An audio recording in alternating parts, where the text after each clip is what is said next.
tänase hommiku eest, mida me täname, et me võime olla siin. Me täname sind lihtsalt tervise eest, me täname osaluse eest ja tõesti ees me täname, et sina oled kinkinud meile igavesed elud. Ja lihtsalt me täname sind selle sõna eest, mida sa meile täna tahad jagada.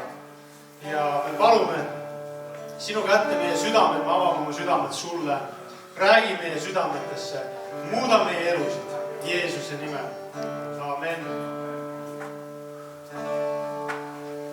Tere hommikust, olge head, võtke istet.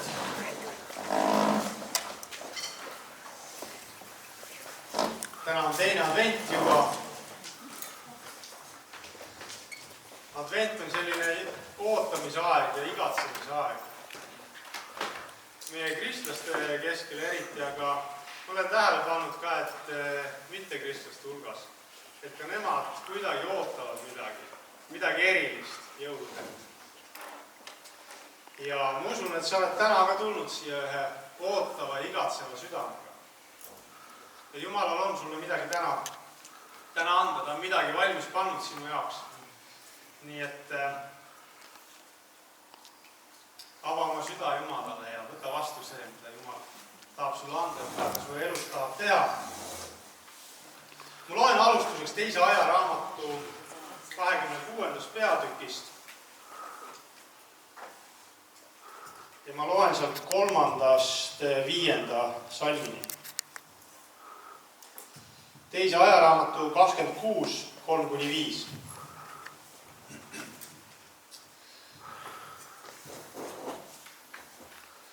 Ussia oli kuningaks saades 16 aastat vana ja ta valitses Jeruusalemmas 52 aastat. Ta ema nimi oli Ekolja Jeruusalemmast. Tema tegi, mis õige oli Issanda silmis, kõigiti nõnda, nagu tema isa Amasia oli teinud. Ta otsis Jumalat nii kaua, kui elas Sakarja, kes oli arukas Jumala nägemises. Ja nii kaua, kui ta otsis Issandat, andis Jumal temale edu. Amen.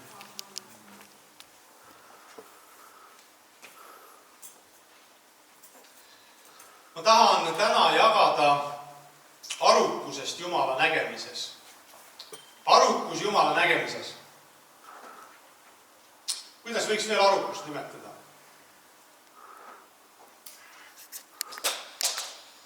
Näiteks tarkus. Mõistmine. Mõistlikkus. Ja. Piibel ütleb siin, et Sakarja oli arukas Jumala nägemises. Sakarja võib öelda, et ta oli kuningas Ussia vaimulik nõuandja või mentor. Võib-olla vaimulik isa. Ja samamoodi ka meie elus Jumal juhib meie kõrvale inimesi, kes on arukad Jumala nägemises. Me vajame vaimulikke juhte ja mentoreid, kellel on küpsed vaimulikud arusaamised. Meil inimlikult on kalduvus arvata, et me teame, kuidas asjad käivad. Ja sageli alles tagant järele me mõistame, et kui meie kõrval ei oleks olnud neid vaimulikke nõuandjaid, küpsemaid inimesi, siis me oleksime mõnedes asjades võib-olla väga metsa läinud. Ja mina olen ka väga tänulik Jumalale nende inimeste eest, kes on olnud mulle vaimulikeks nõuandjateks, vaimulikeks isadeks ja emadeks. See on väga suur väärtus ja ma väga hindan seda. Küpsemad kristlased toetavad ja kaitsevad meid vaimulikult. Kuningas Ussia jaoks oli see inimene Sakarja. Jumal paneb ka sinu kõrvale mõne Sakarja. Kasuta seda rikkust, mis nendes inimestes on ja ammuta seda endasse, nii kaua, kui nad su kõrval on. Aga mis saab siis, kui meie vaimulikud juhid ja mentorid kaovad meie kõrvalt? Sakarja arukus oli kuningas Ussiale suureks õnnistuseks. Aga kui Sakarja suri, siis selgus, et Ussia ei olnud temalt väga palju õppinud. Kui me seda sama kirja kohta loeme siit natuke edasi, siis me võime näha, milliseid valikuid Ussia tegi.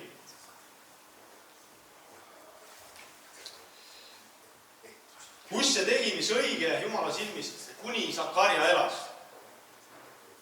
Aga Ussel puudus isiklik arukus Jumala nägemises. Me vajame saada isiklikult arukaks Jumala nägemises.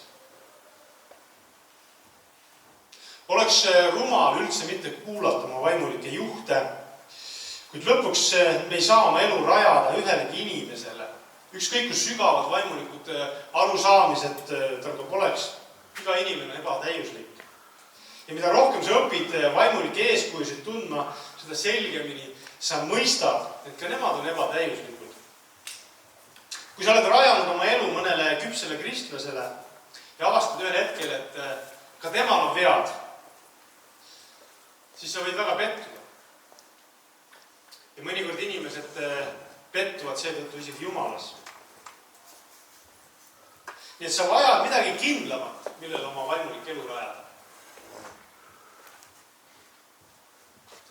Küpsed inimesed meie kõrval, me vajame neid, aga me vajame midagi enamat veel. Jumal igatseb, et iga tema laps saaks arukaks Jumala nägemises. Efesuse 4, 11-15.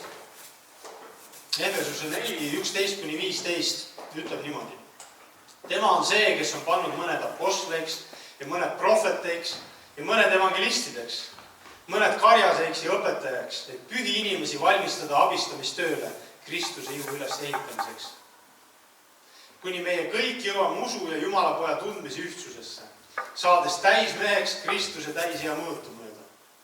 Et me ei oleks enam väetud lapsed, keda pillutab ja kõigutab iga õpetuse tuul, et inimliku pettemänguga eksitusse kavaldab, vaid et me tõtt rääkides armastuses kasvaksime kõigiti selle sisse, kes on pea, Kristus.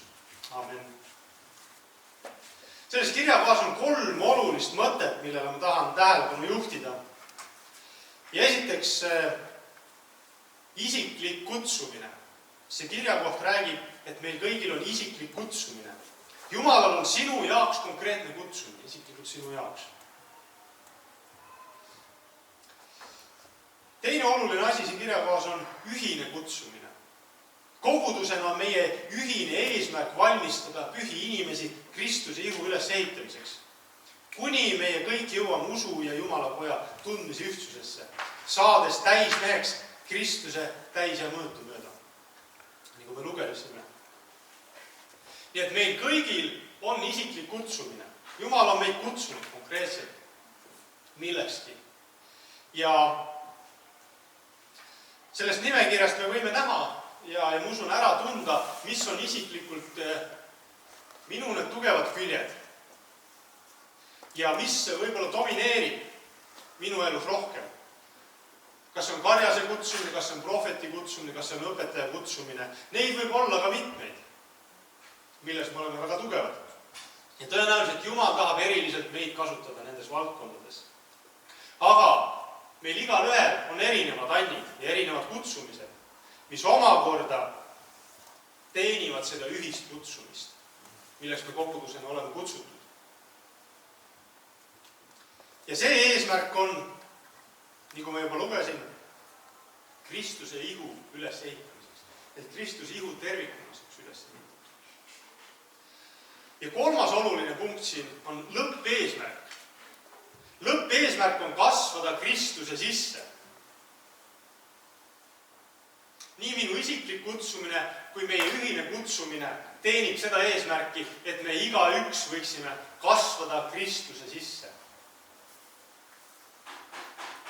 Nüüd need esimesed 2, isiklik kutsumine ja ühine kutsumine. Võib öelda, et need on rohkem mõeldud siin maa peal elluviimiseks. Aga see lõppeesmärk on igavikuline. Lõppeesmärk kasvada Kristuse sisse, see on midagi, mille me võtame siit maa pealt kaasa. Taevas me ei vaja enam evangeliste, sest kõik tunnevad Jeesust. Aga me vajame olla kasvanud Kristuse sisse. Seega meie igaühe elu üle on Jumala kutse. Ja minu arust seda on väga hea ja julgustav teada, et igaühe meie üle on Jumala kutse. Jumal on andnud igale ühele meist konkreetsed annid et selles kutsumises käia. Igaüks meist on kutsutud oma andidega toetama oma õdesid ja vendi, et iga inimene võiks saada arukaks Jumala nägemises. Me vajame vaimulikuks kasvamiseks inimesi, kes on arukad Jumala nägemises. Aga see on ainult osa sellest teekonnast, mitte lõppeesmärk. Lõppeesmärk on kasvada Kristuse sisse. Ja selleks sa vajad isiklikult saada arukaks Jumala nägemises. See on oluline sõnum ka nii praegustele kui tulevastele vaimulikele juhtidele. Vaimuliku juhi eesmärk ei ole kasvatada endale alluvaid, kes jäävadki juhist sõltuma. Vaimuliku juhi eesmärk on aidata igal Jumala lapsel saada arukaks Jumala nägemises. Ja võib öelda, et see on iga kristlase ülesanne. Aidata kaaskristlastel saada arukaks Jumala nägemises. Kui kristlane ei saa arukaks Jumala nägemises, on teda väga kerge eksitada. 2. Timoteuse 4:3-4 ütleb, sest tuleb aeg, mil nad ei salli tervet õpetust, vaid otsivad endile oma himude järgi õpetajaid, kes kõditavad nende kõrvu ja pööravad enda eemale tõest ning pöörduvad müütide poole. Inimesel on kalduvus elada oma himude järele. Ma usun, et sa oled seda tähele pannud. Ja need, kes ei ela vaimus, elavadki himudes ja otsivad endale himude järele õpetajaid. Piibel räägib siin kirjakohas otsimisest. Kõigil meil on lihalikus mõttes kalduvus elada himude järele, aga meist kõik ei ela himude järele. Himude järgi õpetajate otsimine tähendab oma patusele eluviisile õigustus otsimist. On oluline endale teadvustada, mida ma otsin. Otsin ma Jumalat või otsin ma midagi, mida ma inimlikult himustan. Meie isekad himud on sageli väga hästi varjatud. Selleks, et ära tunda tõde, vajad sa arukust Jumala nägemises. Nüüd, kuidas saada arukaks Jumala nägemises? Jumal annab tema otsijaile edu. Kui Saalomon sai kuningaks, ilmus Jumal talle unes ja tegi ettepaneku. Ma loen siit 2. ajaraamatu 1. peatükist, 6. salmist 12. salmi alguseni.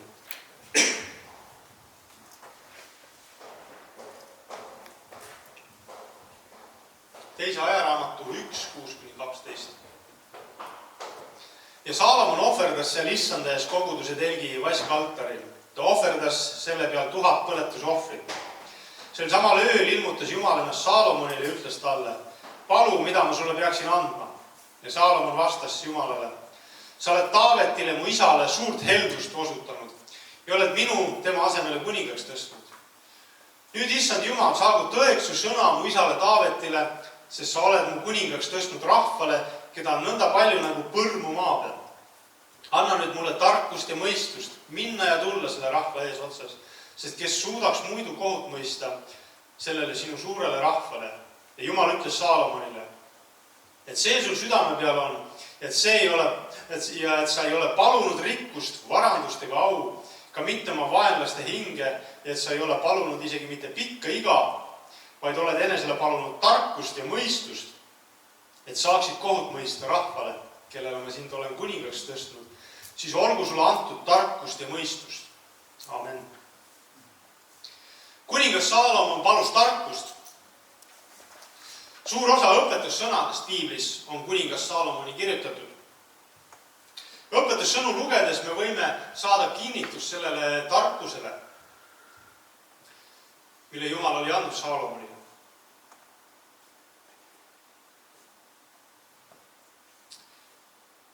Õpetussõnad räägivad palju tarkusest. Võiks öelda isegi, et tarkuse otsimine on õpetussõnade läbiv teema. Tarkuse mõiste võib olla väga lai. Tarkust omandatakse koolidest, tarkust ammutatakse raamatutest. Me võime olla väga targad mingis kitsas erialas. Isegi paadunud kurjategija võib olla teatud valdkonnas nii-öelda tark. meie ühiskonnas, meie keskel on vaimse puudega inimesi, kellel võib olla mingisugune kitsas eriala väga hästi välja arenenud. Olgu see näiteks elektroonika või kunst. Neid näiteid on erinevad. Nii et teatud mõttes võib öelda, et kõik inimesed on ju targad. Aga millisest tarkusest räägib Piibel? Mis on tarkus, et seda on vaja nii palju nõuda? Kui sa loed õpetussõnu, siis sa võid märgata, et tarkus esineb seal sageli isikuna. Oled sa seda tähele pannud? Tarkus hüüab, tarkus kutsub külla, tarkus pöördub isiklikult lugeja poole.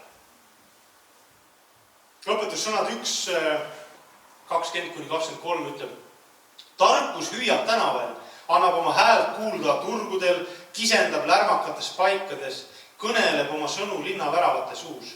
Kui kaua te rumalad armastate rumalust, kui kaua meeldib hooplejal hoobelda ja alpidel vihata teadmist. Pöörduge minu noomimise alla, vaata, ma lasen teile voolata oma vaimu, teen teile teatavaks oma sõnad. Tarkus isiklikult räägib meile. Õpetussõnad 8:12. Mina tarkus olen mõistlikkuse naaber ja ma leian tunnetuse ning targa nõu. Nii et võib-olla me ei peaks siis küsima, et mis see tarkus on, vaid hoopis, et kes see tarkus on. Ma usun, et tarkus ja püha vaim on lahutamatud. Võiks isegi öelda, et pühas vaimus saab tarkus isikuks. Jeesus nimetab püha vaimu tõe vaimuks. Ta ütleb, et püha vaim õpetab. Piibel ütleb, et Joosu oli täis tarkuse vaimu. Nii et tarkus püha vaimu isikus saab palju enamaks kui lihtsalt mingisugune omadus või oskus, mida me võime koolis õppida või raamatutest lugeda. Kui tarkus on püha vaimu isikus, siis me vajame temaga suhelda.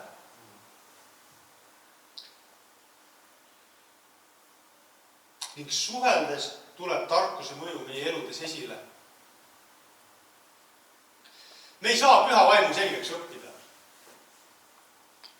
Aga me võime lasta pühal vaimul meie eludes esile tulla. Kuningas Saalomoni, nagu me Piiblist loeme, oli tarkust rohkem kui ühelgi teisel inimesel. Aga samas on teada, et sellest hoolimata ta taganes Jumalast ja tegi halbu valikuid. Kuidas on see võimalik? Miks ei ole võimalik olla tark lahus Jumalast? Või äkki on?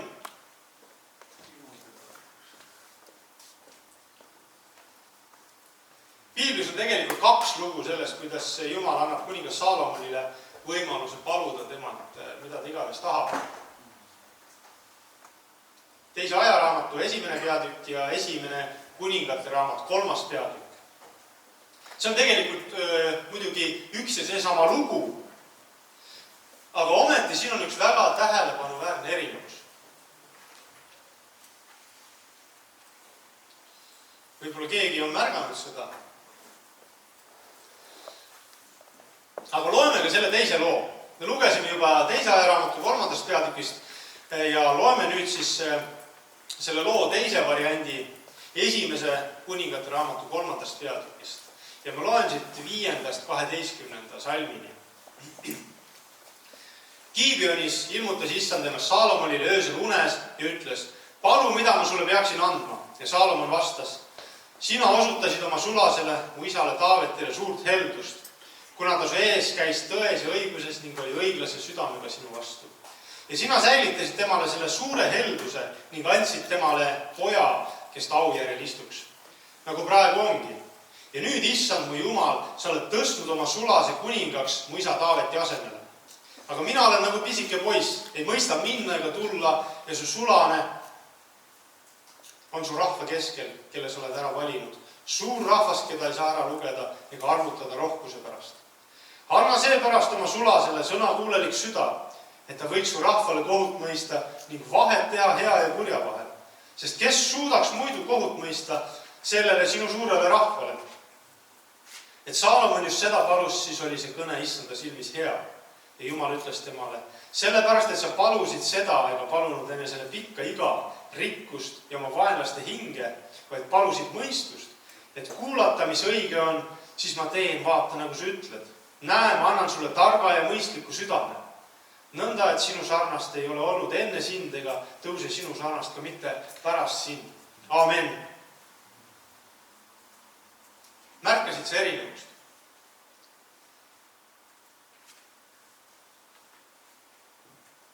Kui eelmine kirjakoht rääkis, et Saalomon palus Jumalalt tarkust, siis selles kirjakohas palub Saalomon sõnakuulelikku südant. Täpsemalt ta ütleb sõnakuulelikku südant, et ta võiks rahvale kohut mõista ning vahet teha hea ja kurja vahel.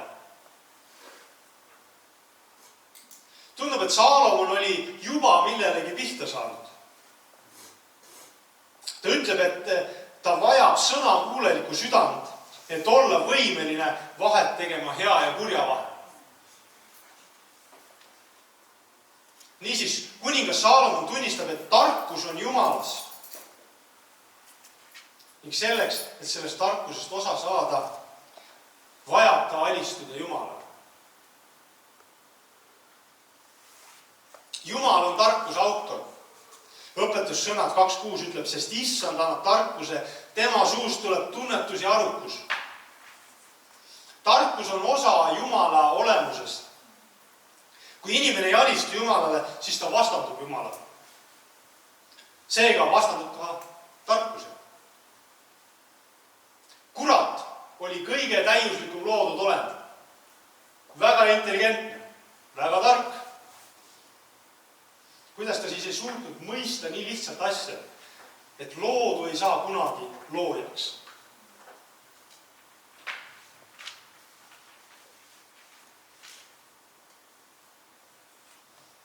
Meil paljudel on taskus telefonid. On ilmselge, et see telefon ei saa kunagi targemaks kui tema looja. Sest kõik, mis temas on pannud sinna tema looja. See insener, see arhitekt, kes on selle loonud. See on ebareaalne, see on võimatu. Loodu ei saa kunagi loojaks. Me inimestena saame aru sellest. Ja on kummaline, et universumi kõige täiuslikum loodud olend ei saanud sellele pihta. Põhjus on selles, et vastandudes Jumalale, ta vastandus ka tarkusele. Sest tarkus on Jumalast. See on paradoks, aga kui sa mõtled sellele, siis see on ka täiesti loogiline. Kurat vastandab ennast kõigega, mis on Jumalast. See on tema olemus. Ja ta püüabki inimesi panna Jumalaga vastanduma. Küllap oled sinagi imestanud, jälgides ühiskondlikke arutelusid, kuidas sageli haritud ja kogenud poliitikud ka ei mõista nii ilmseid tõdesid. Kas või, mis praegu meil on päevakorras abielu küsimus ja see mitmed teised küsimused. Põhjus on selles, et nad ei soovi alistuda Jumalale. Nad püüavad olla targad lahus Jumalast. Tarkuse allikast. Soovimatus alistuda Jumalale pärsib paratamatult nende tervet mõistust. Ma toon ühe näite, kuidas inimkond püüab leida lahendusi lahus Jumalast. Keegi on seda uurinud, et kunagi varem pole inimesed maailma rahu nimel nii palju pingutanud kui 20. ja 21. sajandil. Kunagi varem ei ole nii palju rahu nimel inimesed pingutanud. Ja samas on viimase 100 aasta jooksul tapetud rohkem inimesi kui kogu inimkonna aja jooksul kokku. Kuidas see võimalik? me ometi teeme pingutusi, meedia räägib sellest kogu aeg. Valitsused tegelevad sellega, et saavutada rahu. Aga tulemus on hoopis vastupidi. Inimkond püüab leida lahendusi lahus Jumalast. Tarkus jätab sulle alati valiku. Võtta tarkus omaks või vastanduda sellega. Tarkust ei saa peale suruda. Õpetussõnad 27-22 ütleb minu arust midagi väga geniaalset. Isegi kui sa rumalad tambiksid muiaga uhprist terade seas, ei lahkuks temast rumalus.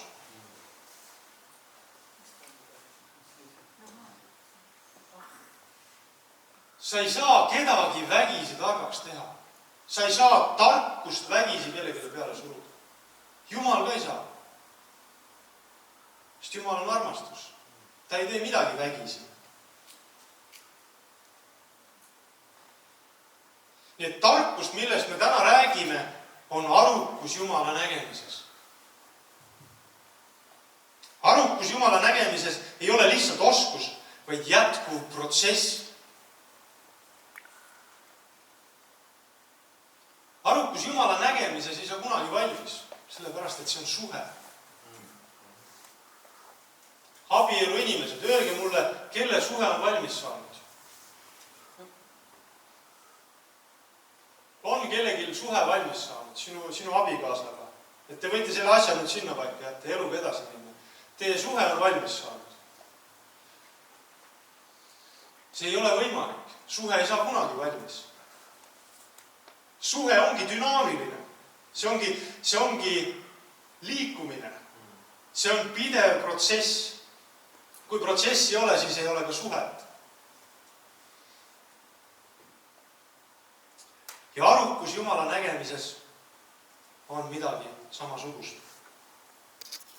Saalomon sai küll tarkuse, mida ta palus, aga ühel hetkel ta lõpetas Jumala otsimise. Ta pöördus ebajumalate poole. Ta hakkas ebajumalale kummardama. Ja selle tõttu ei saanud tarkus tema elus enam sellisel viisil avalduda, sest ta oli pööranud Jumalale selja. Hiinas on selline ütlus, et kui sa teed sügava kummarduse ühele, siis sa paratamatult näitad tagumikku kellelegi teisele. Kui te ei usu, siis võite pärast proovida.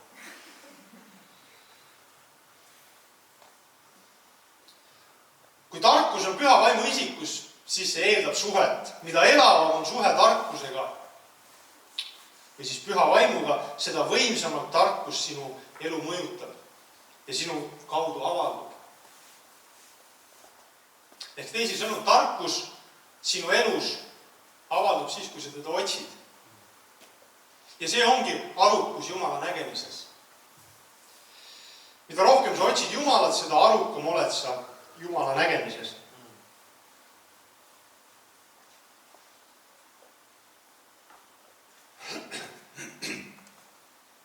Kui sa lõpetad Jumala otsimise, ei saa arukus Jumala nägemises sinu elus enam avalduda. Ja kõik need rikkused, mis Jumalal sinu jaoks on juba valmis pandud, need ei jõua lihtsalt sinuni. Arukus Jumala nägemises on see, mis annab sulle edu ja korda mineku kõigis su elu valdkondades. Nii kui Saalomon ka siin palus, et ta vajab sõnakuulelikku südant, et teha vahet õigel ja valel.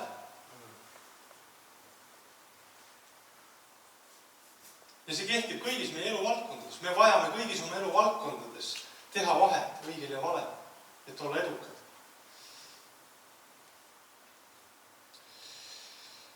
Nüüd kokkuvõtteks siis sa vajad oma vaimulikul teekonnal vaimulikke isasid ja emasid, kes on arukad Jumala nägemises, kuid sa vajad ka isiklikult saada arukaks Jumala nägemises. Küsi Jumalalt tarkust. Jumal ei andnud ainult Saalomonile seda eesõigust küsida temalt, mida iganes. Ka sinul on see võimalus. Jumal pakub ka sulle seda võimalust. Küsi minult, mida iganes sa tahad. Jumala sõna lausa julgustab sind seda tegema. Jaakobus 1.5 ütleb, kui kellelgi teist jääb vajaka tarkust, siis ta palub Jumalat, kes kõigil annab heldelt ega tee etteheiteid, et talle antakse. Arukus Jumala nägemises on lahutamatult seotud püha vaimuga. Otsi osadust püha vaimuga. Samuti siin on isa tõotus, Luuka 13.11. Kui nüüd teie, kes olete kurjad, oskate anda häid ande oma lastele, kui palju enam isa taevast annab püha vaimu neile, kes teda paluvad. Arukus Jumala nägemises avaldub, olles jätkuvas suhtes püha vaimuga. Suhe püha vaimuga on vaimus käimine. Sellest räägib Galaatia kirja 5. peatükk. Paljud teist kindlasti on seda kuulnud ja lugenud. Galaatia 5.16-25 ütleb. Ma tahan öelda, käige vaimus, siis te ei täida lihalikke himusid. Sest lihalik loomus himustab vaimu vastu ja vaim lihaliku vastu. Need on teineteise vastased. Nii et teie ei saa teha seda, mida tahaksite. Kui aga vaim juhib teid, siis te ei ole seaduse all. Lihaliku loomuse teod on ilmsed. Need on hoorus, rüvedus, kõlvatus, ebajumala teenistus, nõidus, vaen, riik, kiivus, raevutsemine, isemeelsus, lõhe, lahknemised, kadetsemine, purjutamised, prassimised ja muu sarnane, mille eest ma teid hoiatan, nagu ma varemgi olen hoiatanud, et need, kes midagi niisugust teevad, ei päri Jumala riiki. Aga vaimu vili on armastus, rõõm, rahu, pikk meel, lahkus, headus, ustavus, tasadus, enesevalitsus. Millegi niisuguse vastu ei ole seadus. Jeesuse Kristuse omad on lihaliku loomuse risti löönud koos kirgede ja himmudega. Kui me elame vaimus, siis käigem ka vaimus. Amen. Meie kõigi eludes avalduvad viljad. Iga inimese elus avalduvad viljad. Lahus Jumalast elades avalduvad viljad, mis põhjustavad hävingut inimese kõigi elu valdkondades. Jumalat otsides avalduvad meie elus viljad, mis mõjutavad, üles ehitavad meie elu kõigis meie elu valdkondades. Arukus Jumala nägemises tuleb esile läbi püsiva Jumala otsimise. Ja arukus Jumala nägemises püsib läbi jätkuva Jumala otsimise. Kui sa otsustad Jumalat otsida, siis parem otsusta talle alistuda ka, sest vastasel juhul sa ei leia Jumala. Sa ei pääse osadusse Jumalaga, kui sa ei ole valmis alistuma Jumalaga.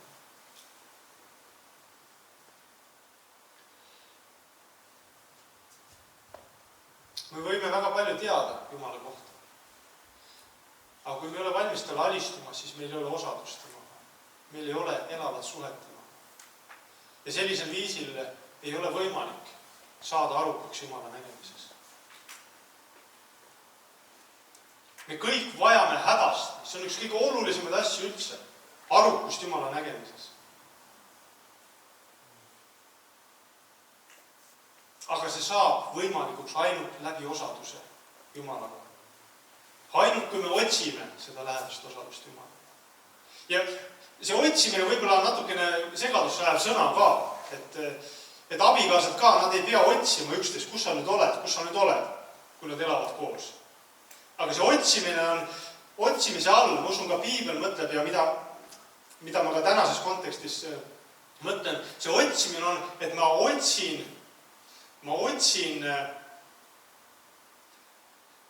otsingi seda osadust, seda lähedust temaga. Püüan mõista, mida see inimene või see isik igatseb, mida tema mõtleb. Õpin tundma, just. Et see on see otsimine. Ja ma väga julgustan sind otsima jätkuvalt Jumalat. Igatsema seda arukust Jumala nägemises, seda isiklikku arukust Jumala nägemises. Sest elus on nii palju olukordi, kus meie kõrval ei ole neid inimesi, kes on arukad Jumala nägemises. Ja nendes hetkedes me vajame isiklikult teha arukaid otsuseid. Et me jääksime küsima, Meedia on täis igasuguseid segaseid nii-öelda kristlikke õpetusi. Neid tuleb järjest rohkem ja rohkem juurde. Ja ka siin Eestis, mitte ainult kusagil kaugel üle ookeani. Ja need on sageli nii sarnased tõelisega.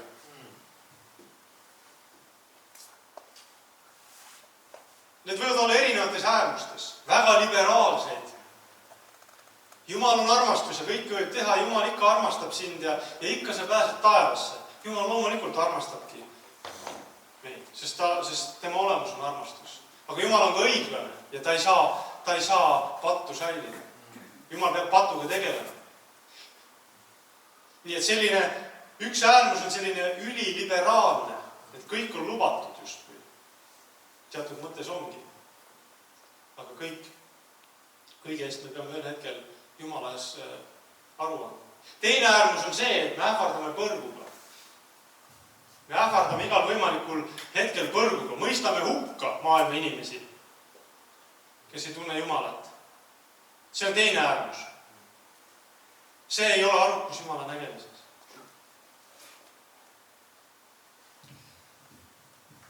Nii et otsi, igatse, nõua seda arukust Jumala nägemises. Näe selle nimel vaeva, võtta rohkem aega Jumalaga koos olemiseks, Jumala hääle kuulamiseks. Õpi nendelt arukatelt inimestest, kes on sinu kõrval. Ammuta nendest endale seda rikkust. Eriti kui need on vanemad inimesed, siis ühel hetkel nad on läinud siit. Aga täna, kui nad on veel meie kõrval, ammuta nendest endasse seda rikkust.